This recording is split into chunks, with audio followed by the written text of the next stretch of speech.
My name is Asger Jensen. I'm head of quantum at NKT Photonics. And I'd like to talk about what is it about fiber lasers that makes them so uniquely qualified for quantum. And if you know a little bit about what fibers are used in quantum optics today, you will also know that fiber optics are not the most prevalent laser platform out there. But that has been changing over the past few years, and I'll give you some hints as to why that might be that we're seeing fiber lasers emerging in this field as well. So, from the get-go, where is the relevance for lasers in quantum, and specifically here, quantum computing, which is the biggest, fastest growing field in quantum at the moment. And mainly in two places you will find a lot of lasers, and one is in the trapped ion community, where qubits are made up of ions that are trapped, typically a combination of electrical fields and lasers. That's what you see here on the left. So what you actually see on top of this little chip here is a zoomed-in view of individual ions that are trapped in deep electric potentials. And what you actually see here is the blue fluorescence of these individual atoms. You can see they line up perfectly like pearls on a string. In the other end, we have a neutral atom quantum computing. That could be ytterbium atoms, quantum atoms, and rubidium atoms are the usual suspects here. And there, the entire operation is conducted with lasers. There, the lasers are involved in both the trapping, the manipulation, and the cooling of the individual atoms. And it differs from the ions in many ways. One of them being, as you can maybe most obviously see here, is that atoms, they get arranged in these arbitrary, typically 2D arrays, on an experimental side, even 3D arrays. And this is the secret to its scalability, because quantum computing is a lot about how you scale these numbers of qubits to very high numbers. And that's already the first hint to why we are seeing fiber lasers emerging in this field. So what role do lasers play in quantum computing experiments? And they do a number of operations. Of just three examples here. The first one being trapping atoms, typically something that happens after the atoms are cooled to a certain level. They get trapped in very intense laser fields. This requires a lot of power, and it requires actually a significant amount of power per trapped atom. And so you can already start to imagine, well, if you want to scale a quantum computing system to 1,000, 10,000, 100,000, a million qubits, you're probably going to need a lot of power, because each of these qubits, they come with some power associated with them, and you need to be able to address that power to have a properly operating quantum computer in the end. Other operations that are performed by lasers include cooling. Cooling might be counterintuitive to those who are not familiar with cooling. Anything with lasers, we usually associate lasers with heating stuff up. But if you have a pristine laser light at just the right wavelength and operated in just the right manner, you can actually use a laser beam to cool atoms down. On the atomic level, temperature of an atom is associated very tightly with the movement or the wiggling of the atom. And if you can just place your laser in the spectral so that it gets absorbed only when the atom is moving towards the laser beam, you can end up cooling it by stopping it in all the directions it's moving by arranging your lasers in an appropriate manner. And another very important application of lasers in quantum. And finally, for some types of quantum computers, you're interested in having these atoms talk to their neighbors, they interact with their neighbors. That's a key functionality in a quantum computer. And if you have them arranged in arrays where they're placed several micrometers apart, an atom, remind you, is probably less than a nanometer in size, you need to get these electrons that you're typically operating on into an orbit that's large enough that they can interact with its neighbors. And this is called Rydberg atoms. Rydberg atoms, you will know, you can't find on the periodic table. This is a designation of any atom where you have excited the electrons to an orbit just below ionization. So it orbits these well, it sits in these huge orbits that can be several micrometers big, which allows them to interact with likewise electrons in the neighboring atoms, even though they are captured several micrometers apart. Another very important functionality in a quantum computing system. But as I said, this is exciting an electron very close to its ionization level. So you can imagine that is probably a pretty high photon energy I would need for that, and that's certainly the case. And that means typically UV wavelengths, and UV wavelengths at significant power. All of that is of course challenging from a laser perspective, and that is some of these things we can address with fiber lasers. I'll get back to that. So what has happened over just the last few years? If you go back 10 years, this was exclusively an academic exercise, and the research often went on how can we manipulate atoms, few atoms or few qubits, and look at gate interactions and these kinds of functionalities between very low number of qubits. And for that type of experiment, you needed the lasers to operate, at pristine, with pristine properties, but just long enough for your experiment to run out, and you didn't need a lot of power because you're only operating on very few qubits. So what happens when you need to scale these systems to a large number of qubits is, first of all, of course you need more power because now you're addressing a lot more atoms. But you also need these things to be reliable over longer times, because the whole business case around quantum computers is something that's running for more longer than just a small experiment. And you need the scalability of an organization to support it. So having a system that is operated by a PhD student who has to go in and wiggle with the system every 10 minutes, that's not really the foundation of a scalable quantum computing business. All of these things, fiber lasers do really, really well. So you might ask, why haven't we always used fiber lasers for these type of experiments? Problem with fiber lasers is they're more expensive than, say, a diode laser, and they come at all the wrong wavelengths. Fiber lasers are exclusively, I say, activity that goes on in the infrared. Quantum computing wavelengths are almost all indivisible at UV. So we have a gap here that needed to be solved, and up until now, everything else has been good enough. We didn't have to resort to solving these problems. But as things scale, now we're seeing the need to solve this gap in order to keep scaling these quantum computing modalities to even ever higher numbers. So just to give you an example of what is the magnitude of the problem. So here's just an example of a neutral atom type qubit system based on strontium. Numbers are made up, but they're in the ballpark. So here, assuming that each qubit for this trapping wavelength requires about 10 milliwatts. In reality, it's probably more like 4 or 5 milliwatts per qubit. So I'm being a little bit conservative here, but if we use those numbers, in order to reach 200 qubits, you would need about 2 watts of power at 813. And that is about 200, 400. That is about the physical limitation of what you can get with a diode type laser solution. You can go to higher powers if you then employ a solid state laser like a titanium sapphire, which in principle can scale indefinitely.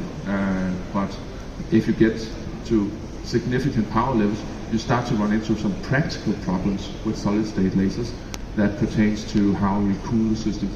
And I'm going to come back to this cooling and heat management issue in lasers, because that is where that is the whole reason why fiber lasers have found their way into so many industrial applications over the years. Fiber lasers, they will run cool for very high power levels. There's a good reason for why when you go and you buy a laser cutting machine that puts out 20 kilowatts, it's a fiber laser. The fiber platform itself allows scaling to very, very high power levels. So, fibers, what is it about fibers that makes them such a fundamentally good platform to build a laser on? And it all comes down to thermal management. If you if you make a laser out of any material, what's going to be limiting you is the power density or the volume in which you're dissipating the power. You can't make a laser without wasting power. You're inputting some power and you're getting some lower power level out. Whatever is missing is lost at heat.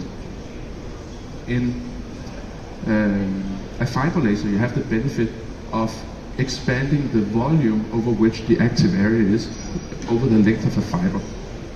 So already there you have distributed your problem over quite a long volume.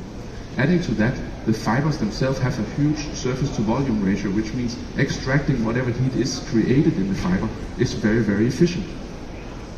So this is fundamentally why you can scale laser powers or make amplifiers out of lasers, fibers that allows you to go to very, very high power levels without running into thermal problems. At NKT Photonics, where I do my daily work, we've gone one step further, and we are a supplier of a type of fiber where instead of having just the index contrast made with a step in, it's called so-called step index fiber, we create a more exotic type of fiber called a photonic crystal fiber, where the index contrast between the core and the cladding is created by air holes in the cladding. This allows us to create enormous single mode cores, and single mode is associated to the beam quality you want out. And for all of the applications I've talked about so far, beam quality is very important. This is what allows you to manipulate the beam to get to the spatial control in the end. So single mode operation is a prerequisite here. You can scale a diode to very, very high powers, just increase the size of the diode. You can create a big kilowatt diode, but it's going to have a terrible beam quality. With our photonic crystal fiber technology, and I'll give you an example of exactly how much that allows you to scale the power in just a second. We can get to very, very high powers at all the fiber wavelengths. In addition to that, it also allows us to make another type of fiber called a hollow core fiber, where instead of guiding light in the part of the fiber where the refractive index is highest, it actually guides light where it's lowest in the hollow core. And the hollow core is just air or vacuum if you evacuate it, which of course has an enormous power handling capability. So whatever power we create with the fiber lasers, we're also able to subsequently guide in a single mode fiber to where it needs to be. And it also allows us to make fibers that are very, very resilient to ultraviolet light. Anybody who works with ultraviolet light would know that ultraviolet light and glass does not mix if you get to any significant power. The glass simply degrades over time, but guiding ultraviolet light in air solves that problem. So, just to give you an idea of what the difference between doing it in a more traditional, quote-unquote, type of amplifier fiber and photonic crystal fiber, you can see here. So up on the left here, you would have a typical gain fiber used to create a ytterbium fiber laser, which will have an effective mode area around 30 square micrometers. On our photonic crystal platform, maintaining the single mode operation, we can scale that area, which is again associated with the power handling capabilities of these systems, to a couple of orders of magnitude higher. So this has over the years allowed us to create fiber amplifier fibers that are today actually found in about half of all fiber lasers sold worldwide. So this is the core technology in our company, and we go so far that we even make the glass ourselves that goes into these fiber, all the way down to actually making functional lasers out of these systems. So then I want to say a few words about, so I hope I've made the point about why fiber lasers is an attractive platform if you want to scale power, but I want to make a point about how do we get to then the wavelengths that are needed for quantum computing, for instance. And there's a very important point to be made here, is that we do frequency conversion, obviously, to go to that point. But frequency conversion is not just about converting the properties of a laser in the infrared to the visible. There's more to it than that. The sum of the parts is greater than the individual parts. There's a cocktail effect going on here, and I'll get into that in a moment. So if we start with the fiber laser itself, I haven't spent too much time talking about what the benefit of actually creating a laser, but how to amplify it in a fiber. But creating a laser in a fiber benefits from many of the same aspects as getting to very high power. The seed lasers that we use are very low power, and for good reason. If you want pristine noise properties, you need to have very low thermal load in your cavity. So, of course, we are running these at low power, but there's more to it than that. If you look at the thermal tunability of such a laser, it's very, very narrow compared to other laser systems. And that's already a first hint to what is the thermal sensitivity. So a lot of the instabilities of a laser will come from its environment. And our lasers are made up of a very small cavity written into a piece of active fiber, which allows us to have the problem confined to a very small area, and we can put it in a very stabilized environment. So the fiber lasers we make, they will never mold up, for instance, and that's mostly related to the very short cavity, which means you have a huge free spectral range, so it's very easy to keep it on just one node in the fiber. But the fiber itself, as I said, huge surface to volume ratio, still benefits from all the same aspects as you do when you do gain fibers. So these lasers, they have hertz range line width, and they have it even though you bring them into the desert, which some of our customers do. You put them on plates, you put them on subgreens, they stay there because the small fiber-based cavity is so environmentally insensitive. A really good starting point, free running line width in the hertz range. Problem, of course, it comes at all the wrong wavelengths.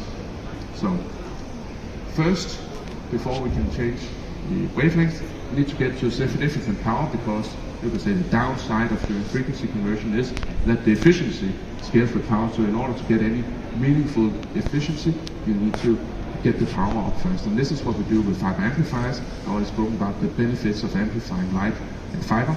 Good thing here is it doesn't really change the phase noise properties, at least not at the short, at the low frequency range. It does add ASE though. So amplified spontaneous emission. Every time you make a laser, every time you amplify, you would have amplified spontaneous emission as part of your output. So that, of course, is a bummer, and ASE also is responsible for stuff like phase noise at very high frequencies. But as I said, we are dealing with a cocktail effect here. This is to give you an example of how efficient, of course, our frequency conversion is when you have all these properties like perfect single mode, high power, narrow line width. It also makes for all the things you need to do efficient frequency conversion. So just at 15 watts of input power into our frequency conversion system, you can get something like 8 watts out in the other end, without using any sort of resonators to enhance the conversion efficiency. So what frequency conversion does, in addition to just changing the wavelength, is that it also kills everything that has a low power in your spectrum. So ASE gets very efficiently suppressed in this process. And by suppressing ASE and suppressing all the other small frequency components that might appear in the spectrum, you also decrease the phase noise at very high frequencies. So the frequency conversion itself adds to your laser process. How am I doing on time here? All right, 2 minutes to go. So I'll wrap this up. And finally, as I said, once all the light is generated by wavelengths, you have the photonic crystal fibers that, because of the large power handling capabilities of photonic crystal fibers, we can deliver this almost no matter what the power is in the fiber in the other end. And today we're mixing and matching because we have enough power available. We don't have to resort to just doing second harmonic generation. We can both do second harmonic generation, some frequency generation, and combinations of these, which with just 2 wavelength ranges, the erbium and the ytterbium range, allows us to cover the spectrum you see here. And I expect in a year from now we will have closed the rest of the gaps in the spectrum with fiber lasers. So this is where we are today, and here you can see some select wavelengths you will typically find in quantum optics experiments, all covered at watt levels in the visible range with fiber laser systems. So I haven't covered everything. There's many benefits to doing all your fibers in the infrared. All the optics are a lot nicer in the infrared than they are in the visible. You don't have to convert your frequency cone to the visible spectrum to lock your lasers. You can do all the locking in the infrared, locking it to pristine cavities that exist in the infrared. That's all added benefits to doing it this way. So I just want to end by concluding that combining fiber lasers and frequency conversion is something you should always do if you can get away with it. Use IR lasers, infrared lasers as much as possible. There are so many benefits to doing optics in the infrared that are now available even though your target wavelengths are invisible. So I'll conclude at that. I think my time is up here. Thank you.